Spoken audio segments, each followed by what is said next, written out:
That bright orange foam staring back at you from across the room is a total power move. It is a calculated piece of nostalgia wrapped in a genuine walnut cabinet that feels like it belongs in a smoke-filled living room from 50 years ago. But this is not a vintage find from a dusty attic. It is a modern tribute that costs a cool $1,000 for a single pair.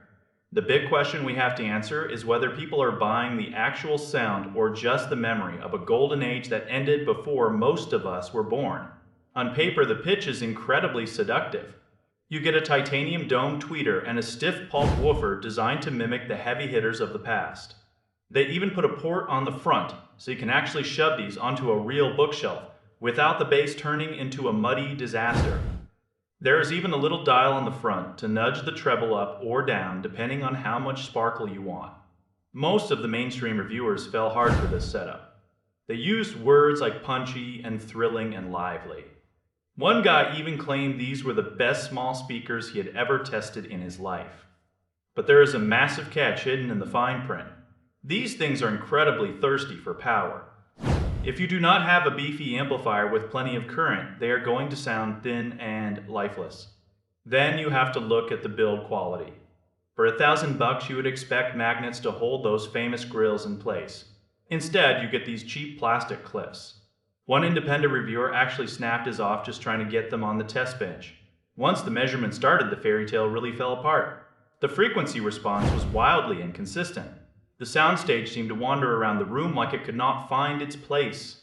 All that detail people were raving about simply was not there when the data came back.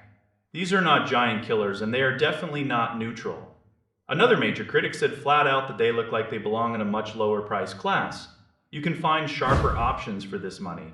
And you can certainly find cheaper speakers that measure way better.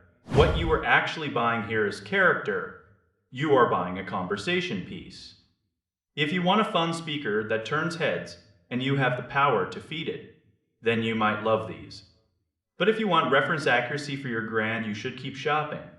I'm here to investigate what you are actually paying for versus what the marketing wants you to feel. I spend a lot of time digging into these products because I would rather not fill this channel with sponsored content from companies whose gear I might need to roast next week. That would be a little too awkward. If this helped you save some cash or pointed you in a better direction, you can support these investigations by using my links when you shop.